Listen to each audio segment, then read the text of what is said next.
Hey all, Ron here from Military Images Magazine with a new episode of Life on the Civil War Research Trail. If you enjoy photo mysteries, I may have one for you. This is an interesting image that I recently added to my collection, and I purchased it because it's just plain unusual. I'm showing you the front and the back of the image.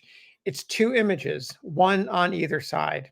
That alone is unusual. The content of the one side that I'm calling the front side appears to be the outside of a building, and one wall is completely stripped away. The other side, as you can see, is a young woman. Now, this is a paper photograph, and it's about the size of a modern trading card. This is a carte de visite, which is a French invention that came to the United States around 1859, 1860. And judging from the quality of the paper, the cardstock mount upon which the print is pasted, and the fact that the edges are cut, I would say that this is from the Civil War period and it was cut to fit into a photo album. Someone at some point wrote a question mark in blue ink pen below the image, the open building on the one side, and on the back is a name. And someone, it's half a name in pencil, and the other half was also in pencil, but someone later on wrote in blue pen over it. The name looks like Delios G. Beard, and I should point out that the pen, the blue ink, looks like it is probably from the 20th century. The pencil looks like it's from the 19th century. So, this is a little bit of an overview of this one image on both sides. So, let's take a little bit of a closer look at this intriguing outdoor half a building image. And so, what do we see here? If you look at the bottom or towards the bottom, you can see a dark space and what appears to be a stone piling upon which the foundation of this building is resting. And you can also see some beams running across the top of the roof area, and then the walls, which are made of canvas. So it's a wood foundation, wood beamed ceiling, and then a canvas roof and canvas walls. Now let's come in even a little bit closer to see a little bit more of the detail inside the room itself. In fact, it appears to be two rooms.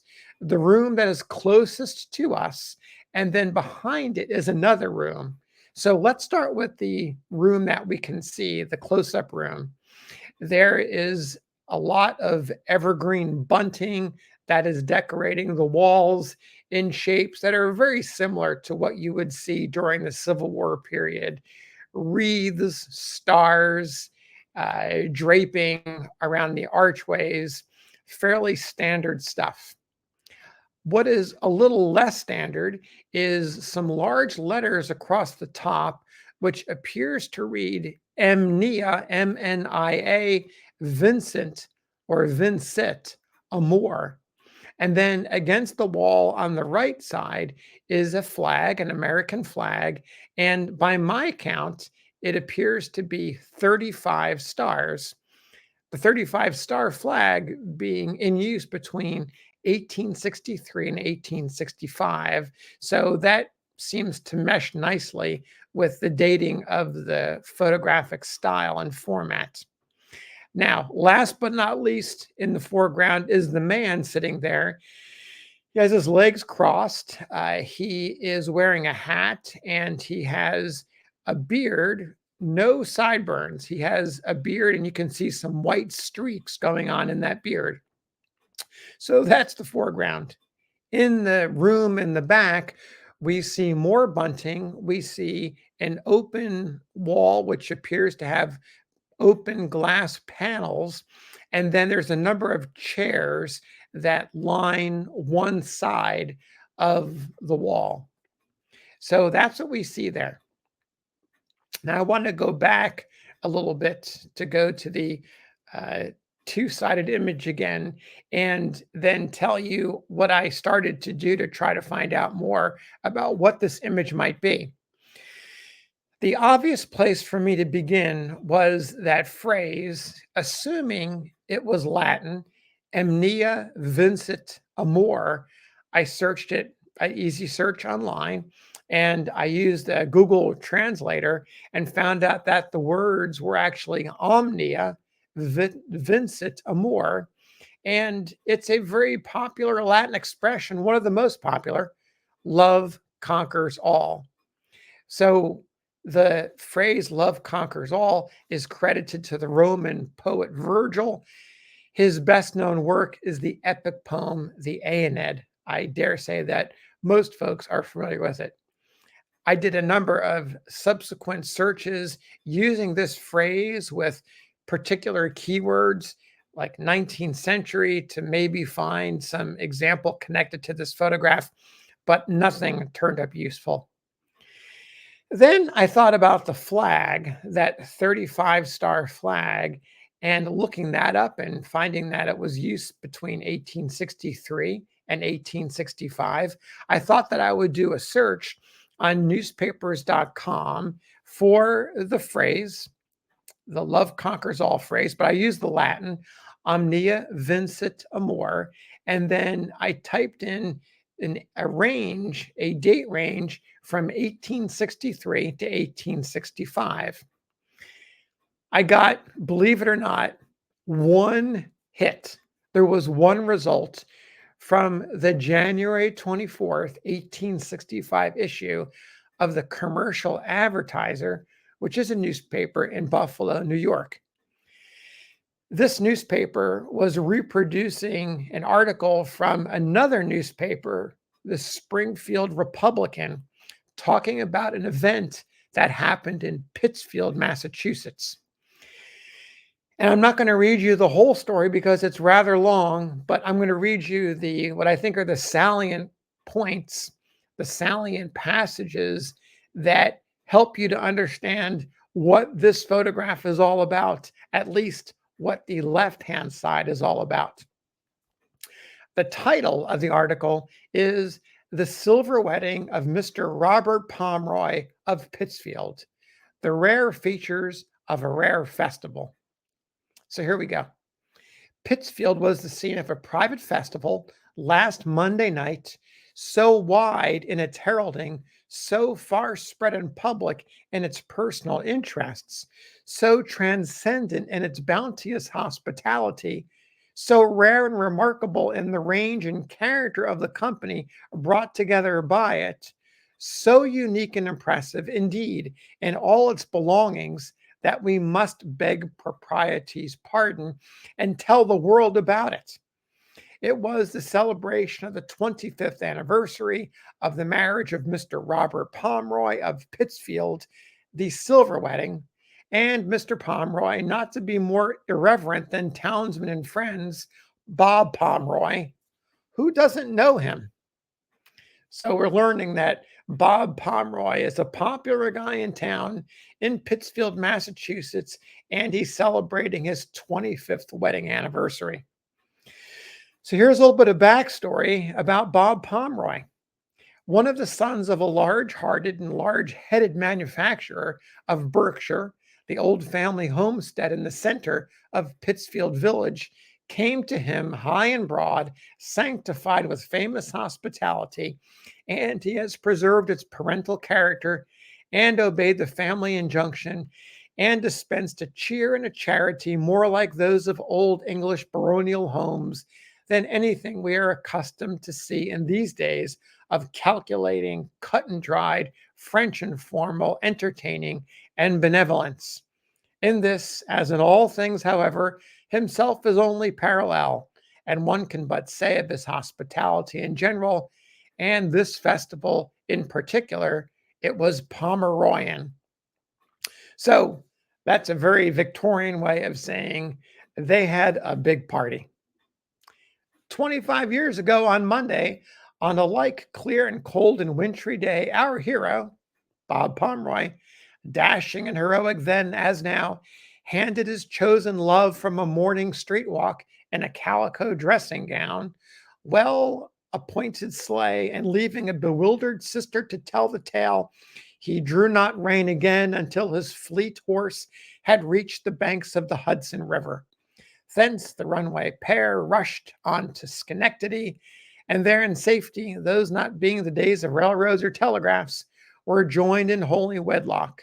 Meantime, deserting parents took counsel, confessed themselves outmanaged, and not liking to be also cheated out of a wedding feast, sent the next fastest horses of the family stable in the track of love and heroism.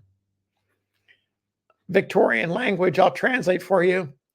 Bob Pomroy eloped, left the sister of the eloped woman to tell the family, and the family said, whoa, whoa, whoa, you can't do this. And they sent out family on horseback to chase him down.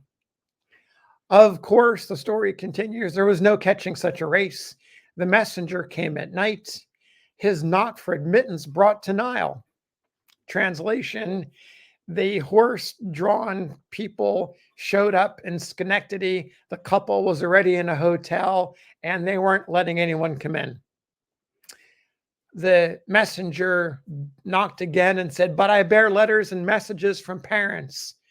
Bob and his new wife said, oh, they will do in the morning, put them under the door. But all's well that ends well. No breach of parental wisdom ever so justified itself as this.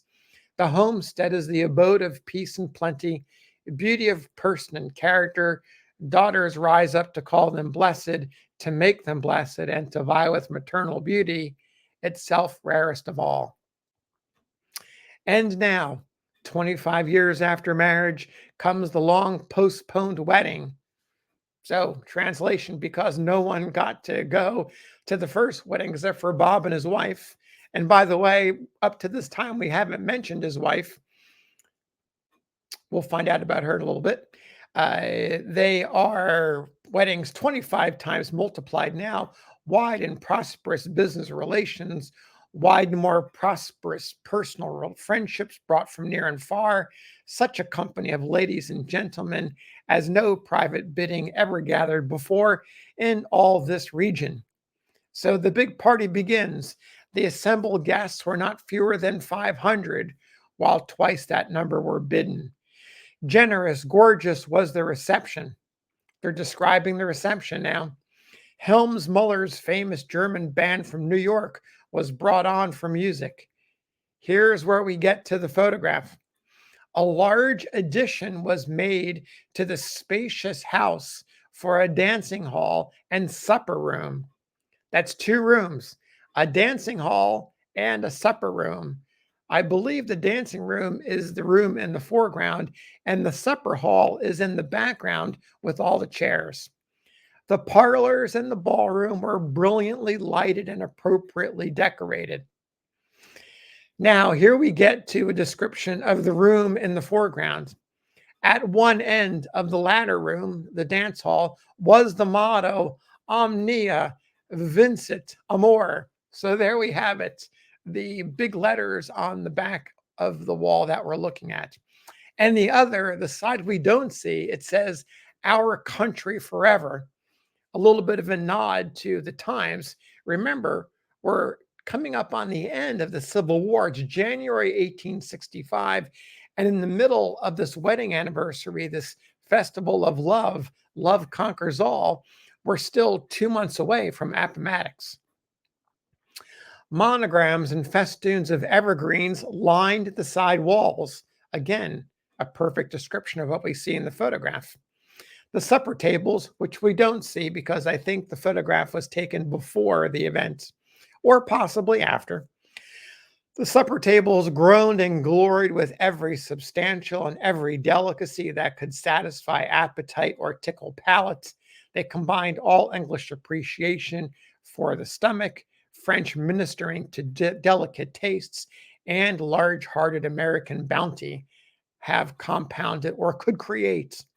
The host and hostess, surrounded by their daughters, with a significant suggestion of another wedding in the circle, made a brilliant tableau during the reception hours, and night wore on quickly till 3 o'clock in congratulations, conversations, dancing, and feasting before the party separated. Now, you may have heard a mention of another wedding in the offing. That's the daughter of Bob Pomroy, Mary Agnes. Now, Mary Agnes is going to be mentioned here in just a moment. The story continues, and this is the newspaper article, to list many of the distinguished guests, including a Reverend Mr. Reed, who married Bob Pomroy, and his wife. Her name is Mary Center Jennings, now Mary Pomroy. That was 25 years ago in 1840. The newspaper article goes on. The Reverend Reed reads a poem that he wrote for the occasion, and they continue on with the very long guest lists. One of those guest lists is Brigadier General William Francis Bartlett, who many of you will know, particularly you students of the Civil War, for being wounded numerous times in battle at the head of a Massachusetts regiment. He had one leg amputated as a result of one of those injuries. Bartlett is engaged to Mary Agnes Pomroy, who is the oldest daughter of Bob Pomroy and his wife, Mary. So they were married on October 14th of 1865 in the same house where this photograph was taken of the outdoor celebration room for the silver 25th anniversary. So Bob Pomroy lived a long life. He died in 1889, just barely outliving his wife, Mary, and it was said that he died of heartbreak because of her death. Now, feeling confident that this newspaper article was describing the photograph, I wanted to be doubly sure. So I began to look for newspaper articles, other historical records, photographs of Bob Pomroy and Mary Agnes Pomroy, thinking that we're looking at the photograph of the man with the beard was Bob Pomroy, and the young woman on the back is Mary Agnes Pomroy, the fiancée of Brigadier General Bartlett. So I eventually found the Berkshire Historical Society, and they shared with me 3 images in their collection of Bob Pomroy, and we're going to look at them here. And as you'll see, I put them in what I think is over time. On the left is the detail of the 1865 photograph we've been looking at during this conversation. To the right of it is a photograph that I think dates from about 1862. On the right of that one is an image date to about 1875. And then on the far right is an image of him dating probably from the 1890s, not long before he died. And in my opinion, it is exactly the same man. The beard is a perfect match, the gray streaks in the beard matching the image of him to the right, or the second image from the left as you're looking at here. The profile looks very close to Pomroy in old age. So I feel pretty confident that based on the evidence, the written evidence in the newspaper, the visual evidence courtesy of the Berkshire Historical Society, that Bob Pomroy is our man. Now, let's go to the image of who I think may be Mary Agnes, and let's take a look at some photographs of her from the from the Historical Society, the Berkshire Historical Society. So here are those images. We see Mary Agnes, who I thought was Mary Agnes on the left, but the real Mary Agnes is in the center as a woman about the same age as the woman in the photograph that I have. And then on the right is Mary Agnes in old age. And so in my way of looking at it, the woman in the center and on the right, who were both airtight identifications as Mary Agnes Pomroy, the wife of General Bartlett, is not the same woman. To be doubly sure, triply sure, I uploaded all 3 photographs to civilwarphotosleuth.com, and the results came back showing that the image in the center and the image on the right were definitely related there in the top results, and they are not related to the woman on the left. So who is the woman on the left? We don't know. I have yet to been able to solve that mystery. Who is the individual named Delios G. Beard listed below the unidentified woman's name? That also remains a mystery. The Berkshire Historical Society has no one by that name. I wasn't able to find anyone by that name.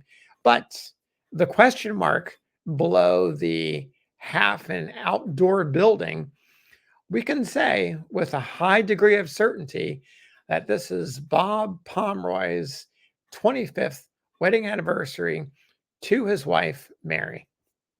So thanks for listening to this photo sleuthing event going way down the research rabbit hole. We'll see you on the next episode of Life on the Civil War Research Trail.